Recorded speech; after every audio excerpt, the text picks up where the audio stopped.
नमस्कार श्रोते हो. मराठी स्टोरी टेलर या आपल्या चॅनलमध्ये आपले मनापासून स्वागत आहे. गूढ, घातकी, पाशवी आणि अमानवी शक्तींवर आधारित कथा आपल्याला इथे ऐकायला मिळतील. अर्थात आपल्या चॅनलवरील सर्व कथा काल्पनिक असून या कथांमधून कोणतीही अंधश्रद्धा पसरवण्याचा हेतू नाही. येथील कथांची निर्मिती निव्वळ मनोरंजनासाठी करण्यात आली आहे. आपल्याला विनंती आहे, कृपया कथा पूर्ण ऐकून आपला अमूल्य अभिप्राय कळवावा. चला तर मग सुरू करूया आजची कथा. कथेचं नाव आहे चिंद.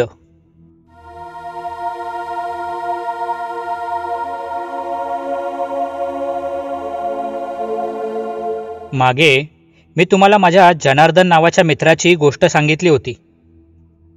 तुम्हाला आठवतोय का तो इसम, ज्याने जनार्दनची त्या रक्तपिपासू हडरीपासून सुटका केली होती? त्यावेळी वाटले होते की पुन्हा कधी त्याच्याशी भेट होईल की नाही काय माहीत, पण योगायोगाने एकदा तो भेटलाच. मी जनार्दनच्या संदर्भात त्याचे आभार मानले. सुदर्शन नाव होते त्याचे, साधारण माझ्याच वयाचा, 25ला. त्याचा मोबाईल क्रमांक सुद्धा घेतला मी. तर अशी आमची तेव्हा फक्त ओळख झाली होती.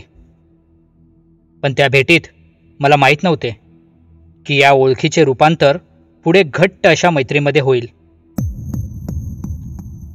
आमची मैत्री जुळण्यामागे आणखी एक प्रसंग कारणीभूत ठरला. तोच आपल्याला आज सांगत आहे.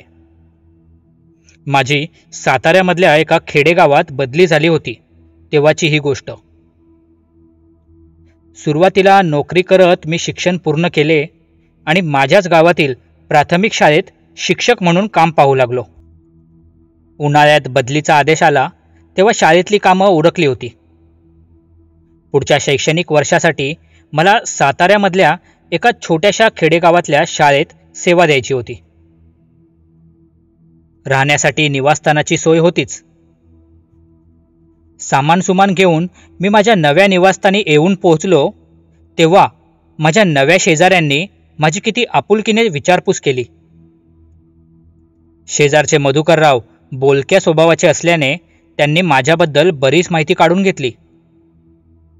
मी एकटाच असल्याने त्यांनी हक्काने मला घर साफसूफ करण्यास मदत केली. त्यांच्या पत्नीने तर पहिल्या दिवशी मला रात्रीच्या जेवणाला येण्याचा आग्रह केला. अर्थात सुरुवातीला का कू करत एकदाच आम्ही तयार झालो. दिलेल्या वेळेप्रमाणे रात्री ठीक 9च्या सुमाराला मी फाटकाजवळ हजर होतो.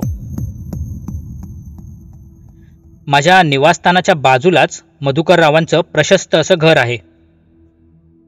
समोर पाहिले तर 2 माळ्यांचं टुमदार घर ऐटीत उभं दिसलं. पुढ्यात अंगण, अंगणात छोटी छोटी फुलझाडं, एका बाजूला पाण्याची विहीर होती. बाहेरून पाहता क्षणी असं वाटावं की त्या घरात एखादं सुखी कुटुंब नांदत असावं. मी फाटक उघडून आत जाऊ लागलो तसं उजव्या हाताला सळसळ जाणवली. मी झटकन वळून तिकडे पाहिले. एक मध्यम आकाराचे उंबराचे झाड आपल्या फांद्या हलवून तिथल्या शांत वातावरणात सनसनाटी निर्माण करण्याचा प्रयत्न करत होते. त्याच्याकडे पाहत मी त्याचं निरीक्षण करत होतो. उंबराच्या झाडाचा आकार अगदीच विस्तृत नसला तरी पसरलेल्या फांद्या अस्ताव्यस्त वाढल्या होत्या. खोडाचा भाग ओबडधोबड वाटत होता. बरीच पानं गळली होती. खाली जमिनीवर सुकलेल्या पानांचा सडा साचला होता. बाकी अंगण कसे चकचकीत साफ केल्यासारखे होते, पण या उंबराच्या झाडाखालीच तेवढी सुकी पाने आणि खाली पडून फुटलेल्या उंबरांची रास जमा झाली होती. अंगणात उभा राहून मी विस्मयाने त्या उंबराकडे पाहतच होतो की मधुकरराव बाहेर आले. या मास्तर, चला आत, जेवण तयार आहे. मधुकररावांनी हसत मुखाने अतिशय प्रेमाने माझे स्वागत केले. मी चेहऱ्यावर स्मित आणत त्यांना अभिवादन केले आणि कुतूहल म्हणून त्यांना विचारले, का हो मधुकरराव, सगळं अंगण इतके स्वच्छ आहे, मग ही एवढीच जागा का अशी? मी सहज म्हणून हा प्रश्न विचारला, पण मधुकररावांच्या चेहऱ्यावरचे हास्य मावळल्याचे मला जाणवले. काही नाही हो मास्तर, वर्षभरापूर्वी इथं राहायला आलो तेव्हापासून तिथं सफाई करण्याचा सुरुवातीला प्रयत्न करून पाहिला, पण प्रत्येक वेळी झाडू हातात घेऊन तिकडं जावं तर अचानक एखादा साप समोर येतो. मधुकरराव चिंतित होऊन सांगत होते.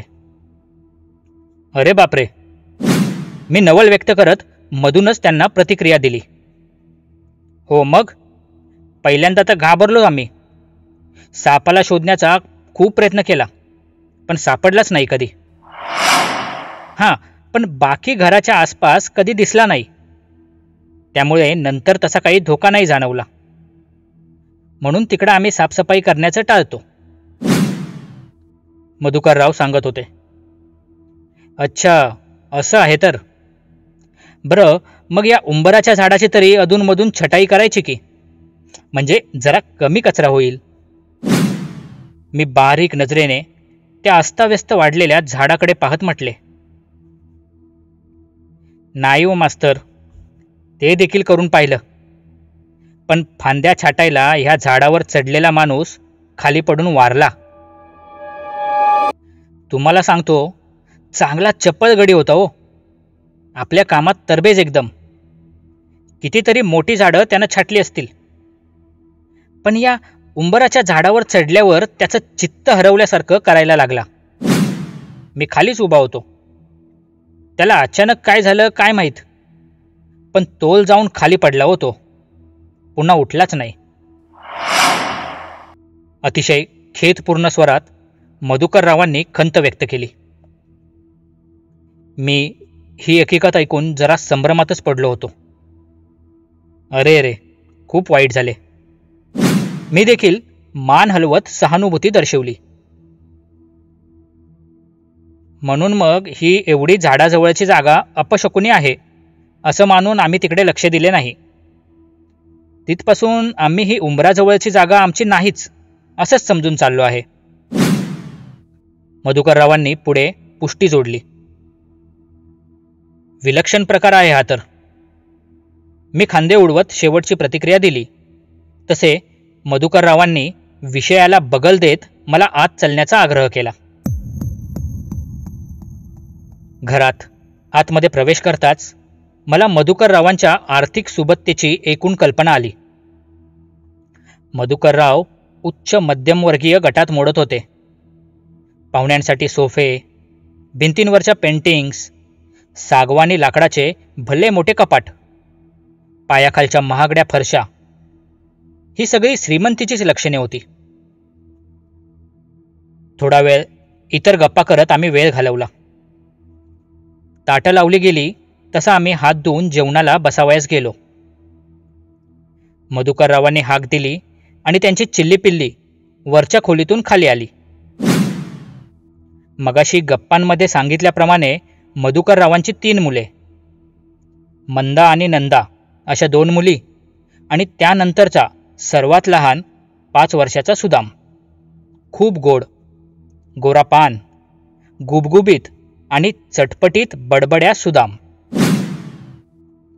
मी पाहता क्षणीच त्याला जवळ बोलावले, पण त्याने रुक्षपणे मान हलवत नकार दिला.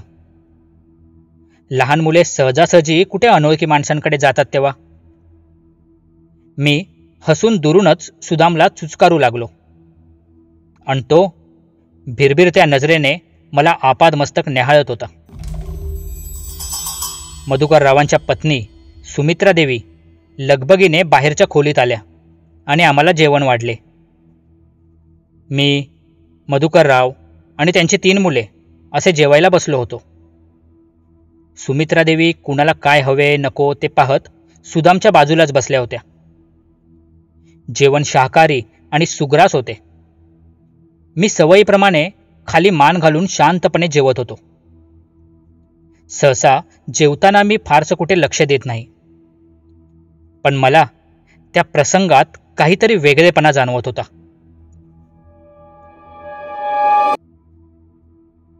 खरं म्हणजे सर्व काही उत्तमरित्या पार पडत होते. पण असं होतं ना कधी कधी की एखाद्या गोष्टीकडे पाहताना आपल्याला एका बाजूने सर्व काही ठीक वाटतं, पण मनात दुसऱ्या बाजूला कुठे ना कुठे चलबिचल होत असते. एखाद्या उत्कृष्ट घटकामध्ये जसा काहीतरी फोलपणा जाणवतो. एखादे उत्तम चित्र आवडले असूनही जशी त्यात काहीतरी विसंगती वाटते. अगदी तशीच तरंग त्यावेळेला माझ्या मनामध्ये उमटत होती. मी मान खाली घातली असली तरी माझ्या नेत्रकटाक्षाची झेप सुमित्रा देवींपर्यंत पोहोचत होती. त्यांचा हात थांबत नव्हता.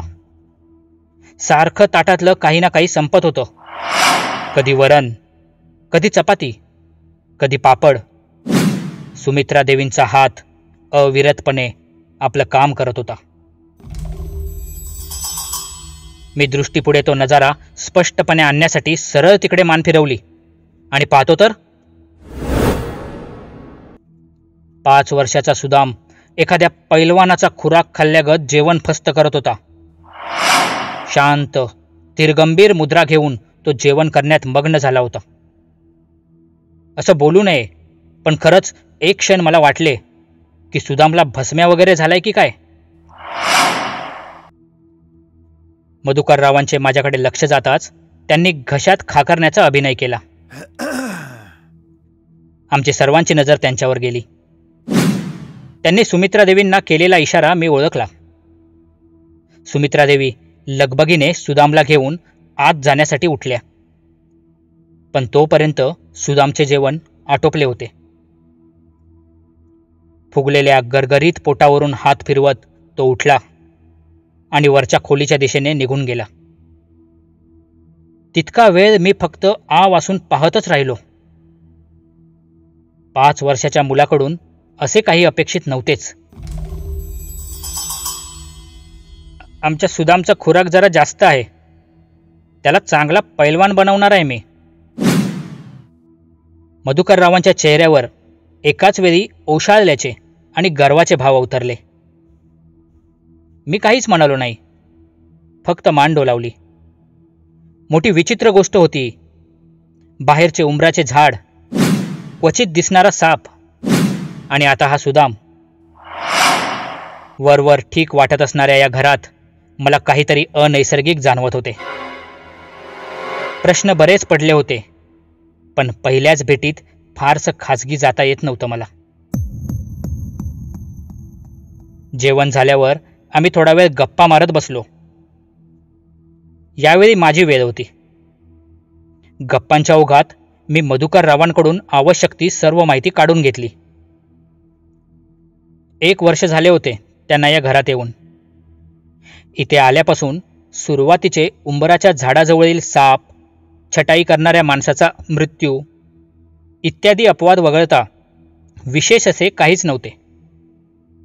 हां, पण सुदाम मात्र नवीन घरात आल्यावर 2-4 दिवस आजारी पडला होता. आजारातून उठला तसा त्याचा आहार वाढला. वाढतं अंग असल्यामुळे मधुकरराव आणि सुमित्रा देवींनी कौतुकाने या गोष्टीकडे दुर्लक्ष केले. मी खरे सांगतो, जनार्दनचा किस्सा घडल्यापासून मी अशा गोष्टींकडे विशेष नजरेनेच पाहतो. स्वतः अनुभव घेतला आहे, म्हणून ताकसुद्धा फुंकून पितो मी. त्यामुळे मनातल्या शंकेची शहानिशा करण्याचे ठरवले. काही दिवस सुदामवर दुरूनच पाळत ठेवली. माझ्या घरातल्या खिडकीतून मधुकररावांचे अंगण स्पष्ट दिसायचे. मी त्या खिडकी शेजारीच्या भिंतीकडे पलंग सरकावून माझी झोपण्याची जागा बदलली. दिवसा शाळेतल्या कामात असल्याने मला रात्रीचाच वेळ असायचा. कधी लवकर झोप लागायची नाही तेव्हा मी खिडकी बाहेर बघत बसायचो. दिवस सरत होते, रात्री धावत होत्या. खिडकी बाहेर पाहण्याच्या माझ्या वेळा बदलत होत्या. आणि एक दिवस अपेक्षेप्रमाणे मला जे हवे ते दिसलेच. रात्रीचे 2 वाजले होते. झोपेत खोकल्याची उबाळी आली म्हणून मी पाणी घेण्यासाठी उठलो. पाणी पिताना सहज म्हणून नजर खिडकीबाहेर गेली आणि मी चक्रावलो. मधुकररावांच्या अंगणातला विजेचा दिवा रात्रभर जळत असायचा. बाहेरच्या रस्त्यावर काळोख पसरला होता. लहानगा सुदाम उंबराच्या झाडाकडे पाहत उभा दिसला. त्याच्या चेहऱ्यावर प्रकाश पडत असल्याने मी साफ पाहू शकत होतो की त्याची नजर शून्यात हरवली होती. सुदामचे पाणीदार डोळे फक्त नावाला उघडे होते, पण त्यातली विवशता मी माझ्या खिडकीतून अनुभवू शकत होतो. मला रानातून हडदीच्या वाटेकडे जाताना अनुभवलेली जनार्दनची ती नजर आठवली. माझ्या काळजात चर्र झाले. हृदयावर दगड ठेवून मी काही काळ पुढे काय घडत आहे ते पाहण्याचे ठरवले. सुदाम एकाग्र चित्ताने उंबराच्या झाडाकडे पाहत होता. उंबराचे ते झाड आपल्या वेड्या वाकड्या फांद्या अधूनमधून हलवत होते, जणू ते काही प्रश्न विचारत असावे. एखादी वाऱ्याची झुळूक येई आणि हवेसोबत सुदामचे भुरभुरणारे मौशार केस विस्कटून जाई. मग कठोर बनलेल्या सुदामच्या चेहऱ्यावर काही भाव उठत आणि हो अथवा नाही अशा इशाऱ्याप्रमाणे मुंडी हलून त्या उंबराच्या झाडाला प्रतिसाद मिळे. इकडचा घातकी प्रकार माझ्या ध्यानात आला. समोरचे दृश्य विचित्र असले तरी त्यात मी आत्ताच हस्तक्षेप करू शकत नव्हतो. मधुकरराव आणि सुमित्रादेवी या प्रकारापासून अनभिज्ञ होते, म्हणून त्यांच्याबद्दल मला फार कीव वाटत होती. मला लवकरात लवकर यावर उपाय शोधायचा होता आणि यावेळी माझ्या माहितीत योग्य माणूस होता. सुदर्शन. हो, सुदर्शनच. त्यानेच जनार्दनला वाचवले होते. मला खात्री होती की यावेळी देखील तो नक्कीच माझ्या हाकेला प्रतिसाद देईल. अंगणातला सुदाम पुन्हा घरात गेल्याचे पाहताच मी सुटकेचा निश्वास टाकला आणि ताबडतोब रात्री 2:30 वाजता मी सुदर्शनला फोन लावला. थोडक्यात अतिमहत्वाचे काम असल्याचे सांगून मी सुदर्शनला पत्ता दिला. त्याने दुसऱ्या दिवशी दुपारपर्यंत पोहोचण्याचे कबूल केले. सोबतीला कोणीतरी जाणकार माणूस नसेल तर अशा वेळेला आपण खरंच किती हतबल होऊन जातो याची प्रचिती मी आज पुन्हा घेतली होती. पण सुदर्शनच्या होकारामुळे माझी चिंता तुर्तास मिटली होती.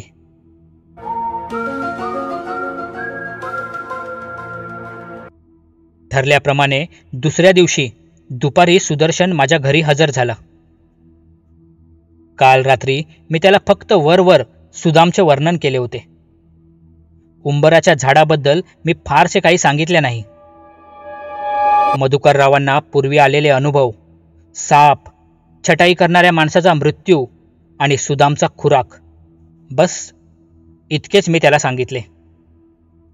खरं तर मला पाहायचे होते की सुदर्शन उंबराच्या झाडाबद्दल काय विचार करेल.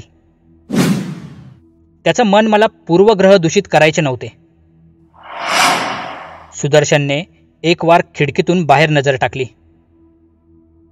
काही क्षण निरीक्षण केल्यावर त्याने माझ्याकडे वळून पाहिले आणि स्मित करत तो बोलू लागला. आता तू मास्तर झालास म्हणून माझी पण परीक्षा घेणार का? सगळीच माहिती मला सांगितली नाहीस, खरे ना? सुदर्शनने हसत हसत प्रश्न विचारला होता. अहो, खरंच असं काही म्हणत नव्हतं. पण मी पुढे बोलत होतो, पण त्याने मध्येच मला थांबवले. असू दे, मी परीक्षा उत्तीर्ण होऊन दाखवतो, मग तर झालं. सुदर्शनच्या स्वरात आत्मविश्वास झळकत होता. आमचे संभाषण तिथेच थांबले. सुदर्शनने आपल्या शबनम पिशवीतून एक वस्तू बाहेर काढल्या. ओढवणाऱ्या परिस्थितीचा अंदाज घेत त्याने सगळ्या वस्तू पडताळणी करून पुन्हा आत ठेवल्या. एका कागदावर काही आकडेमोड केली आणि सायंकाळी 7 वाजल्यानंतर मधुकररावांच्या अंगणात जाण्याचे नक्की केले.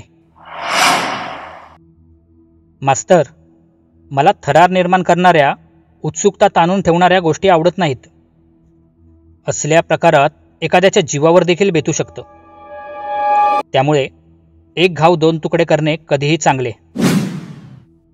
यावेळीही आपल्याला तसेच करावे लागेल आणि मला तुझीही मदत लागेल. तिकडे आई वडील आणि इतर 2 मुलीही आहेत, त्यामुळे त्यांना काही धोका नको अशी काळजी आपल्याला घ्यावी लागेल. सुदर्शनने मला सर्व काही समजावले. मी माझ्याकडून होईल ते करण्याचा निर्धार बोलून दाखवला. सायंकाळी 7 वाजण्याच्या सुमारास मी मधुकररावांच्या अंगणात हजर झालो. सुदर्शन माझ्या घरीच थांबला होता. तो काही क्षणात तिथे पोहोचणारच होता, पण त्या अगोदर मला माझे काम पूर्ण करावयाचे होते. सुदर्शनच्या आगमनाची खबर पोहोचेपर्यंत मला सुदामला व्यसन घालायचे होते. मी नेहमीच्या हसतमुखाने मधुकररावांच्या घरात प्रवेश केला. मधुकरराव सोफ्यावर बसले होते. सुमित्राबाई आत स्वयंपाकाच्या तयारीला लागल्या होत्या. मुली आतल्या खोलीत खेळत होत्या. सुदाम स्वयंपाकघराकडे डोळे लावून बसला होता. मला पाहताच मधुकरराव प्रसन्न चेहऱ्याने उठले आणि अभिवादन करायला पुढे सरसावले. पण मी त्यांच्याकडे लक्ष दिले नाही. तडक सुदामकडे जात मी माझ्याकडची गोड दुधाची बाटली त्याला देऊ केली. त्याने किलकिल्या डोळ्यांनी माझ्याकडे पाहिले. माझ्या मनात तेव्हा अपराधीपणाची भावना दाटून आली. याला खरं काय ते कळालं तर मला उचलून फेकून द्यायला सुद्धा कमी करणार नाही असा विचार मनात आला. हो, सुदर्शनने दिलेल्या माहितीप्रमाणे सुदाम काहीही करू शकत होता. सुदामने माझ्या हातातली बाटली हिसकावली. मधुकरराव आश्चर्यचकित होऊन तो प्रकार पाहत होते. माझा नाईलाज होता. सुदामने पटकन बाटली उघडून तोंडाला लावली आणि घटाघटा सर्व दूध प्यायला. दुसऱ्या क्षणी त्याच्या हातातली बाटली खाली पडली आणि पाठोपाठ सुदाम देखील जमिनीवर आडवा झाला. मधुकरराव ओरडत धावले, पण मी त्यांना शांत राहण्यास सांगितले. सुदामला अलगद उचलत मी बाहेर अंगणात आणले. एव्हाना सुदर्शन फाटक ओलांडून आत आला होता. उंबराच्या झाडासमोर येऊन त्याने हातातली भस्माची पुडी सोडली आणि खाली जमिनीवर एक मोठे वर्तुळ काढले. त्याची कृती पूर्ण होताच मी सुदामला त्या वर्तुळात ठेवले. बेशुद्ध अवस्थेतील सुदाम निपचित पडला होता. या प्रकाराने चिडलेल्या मधुकररावांनी माझ्याकडे खुलासा मागितला. सुमित्रादेवी सुद्धा बाहेर अंगणात आल्या. मी मधुकररावांना जमेल तसं शांत राहण्याची विनंती केली.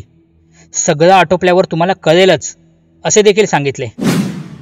माझ्याकडे तेवढा वेळ नव्हता, पण कदाचित त्यांना आपल्या मुलाच्या बाबतीत काही वाईट प्रकार घडत असल्याचे आणि हे सगळं मी करत असल्याची शंका असावी, म्हणून ते पुन्हा माझ्या अंगावर धावून आले. यावेळी त्यांच्या डोळ्यातली आग मला स्पष्ट जाणवली. त्यांच्यापासून वाचण्यासाठी मी थोडासा पुढे सरकलोच होतो की त्या एका क्षणात 3 कृती घडल्या. माझ्या जागेवर मधुकरराव पोचले. उंबराच्या झाडाची एक भली मोठी फांदी खाली त्या जागेवर कोसळली आणि सुदर्शनने चपळता दाखवत मधुकररावांना त्या फांदीपासून वाचवले.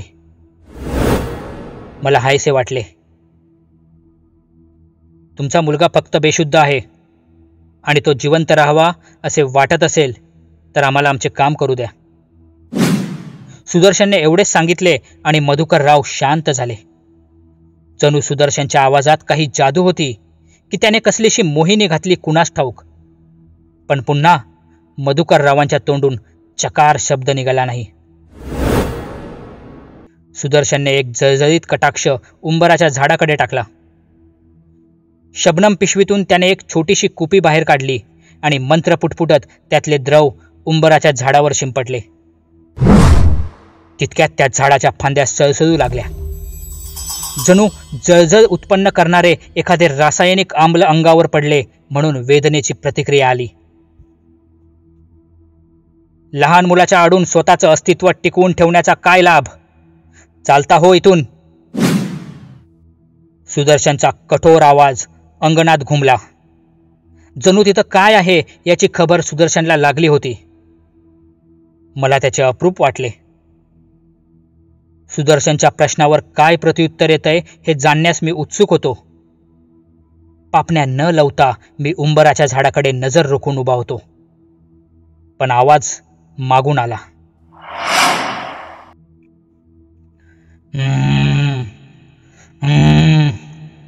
मला बाहेर येऊ दे. सोड मला.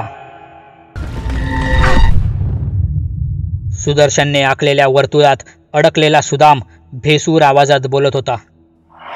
त्याचे डोळे किलकिल होत होते. नजर एका जागेवर स्थिरावत नव्हती. जिबल्यात चाटत तो तोंड विचकत होता. त्याचा आवाज अंगात कापरे भरवण्यासाठी पुरेसा होता.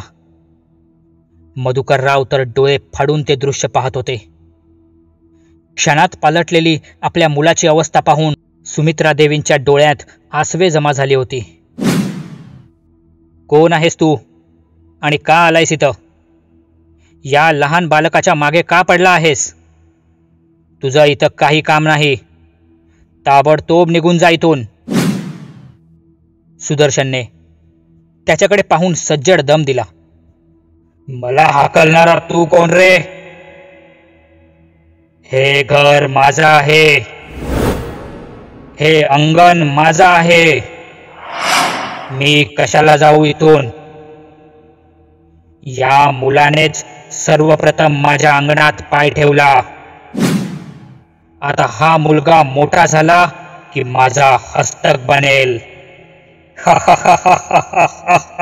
सुदामच्या मुखातून त्या पाशवी शक्तीने विजयाचा हुंकार भरला. सुदर्शनने माझ्याकडे पाहिले. त्याच्या चेहऱ्यावर मंद हास्य होते. मला त्याचे शब्द आठवले.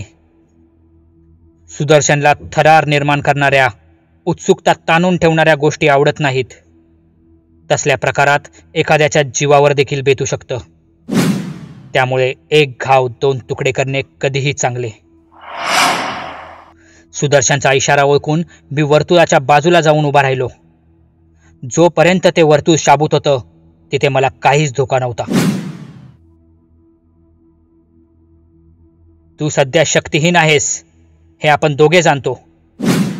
तुझी जवळपास सारी शक्ती या झाडामध्ये बंदिस्त आहे.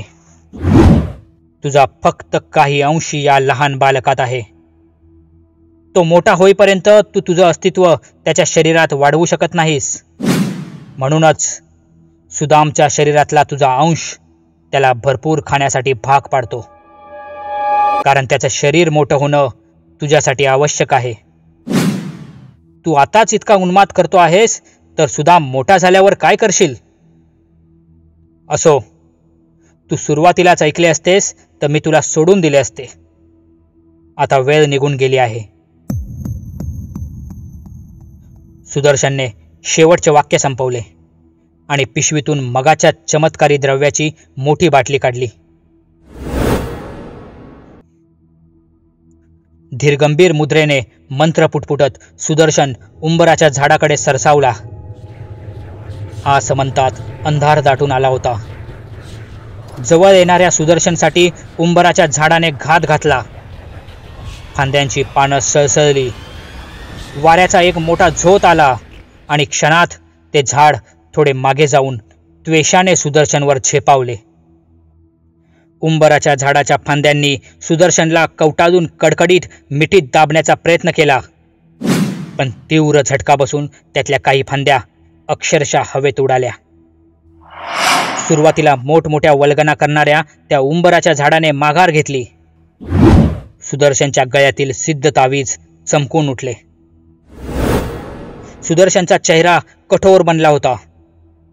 पुढच्या क्षणात त्याने हातातल्या द्रव्याची बाटली झाडाच्या खोडाजवळ रिकामी केली.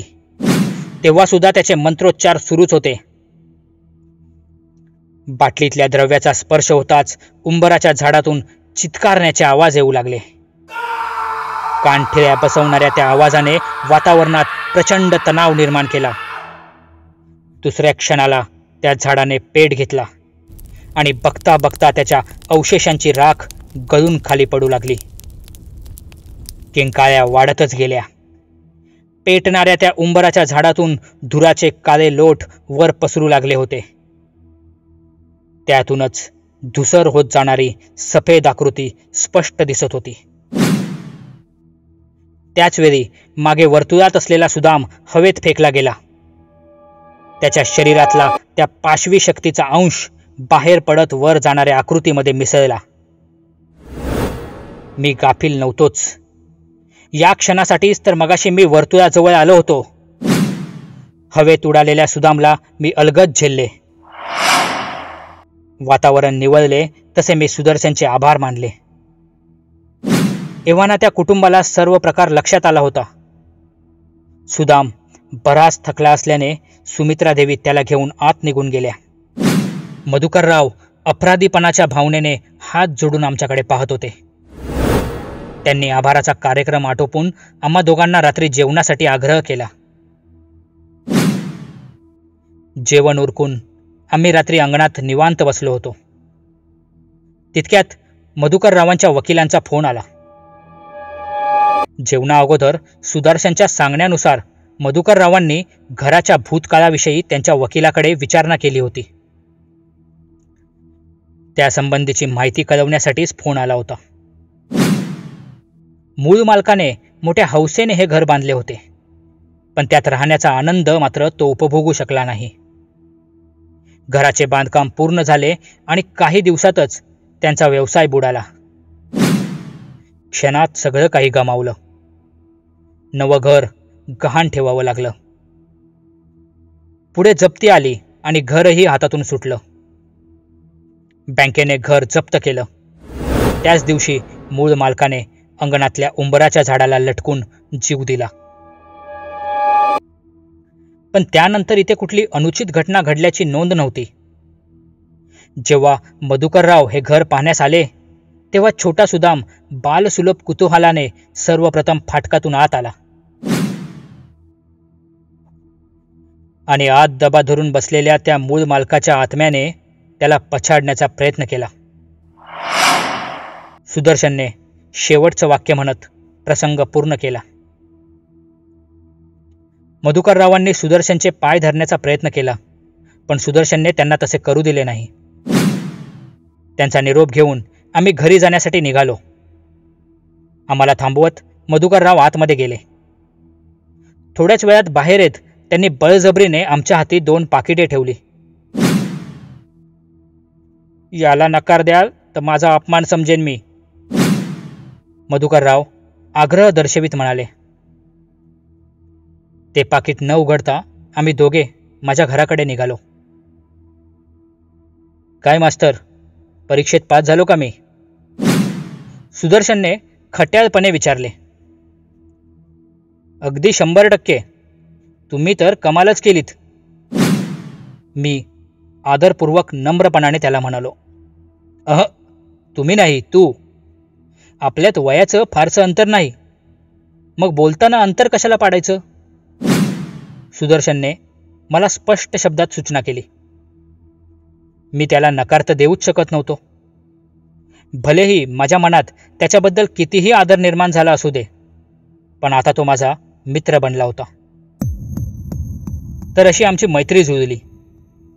पुढे आयुष्यात बरीच वळणे आली आणि आमची मैत्री अधिकाधिक घट्ट होत गेली.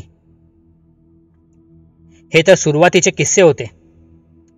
सुदर्शनची क्षमता आणि त्याची शक्ती याहून कितीतरी पटींनी अधिक होती. त्यांची प्रचिती मला लवकरच येणार होती.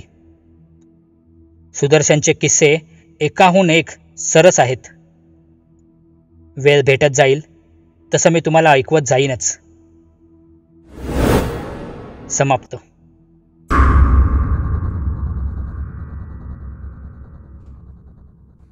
श्रोते हो, कथा कशी वाटली हे नक्की कळवा. आपल्याला माझ्या कथा आवडत असतील तर अशाच नवनवीन भयकथा ऐकण्यासाठी मराठी स्टोरी टेलर हे आपले चॅनल सबस्क्राईब करा. पुन्हा भेटू लवकरच एक नवीन भयकथा घेऊन.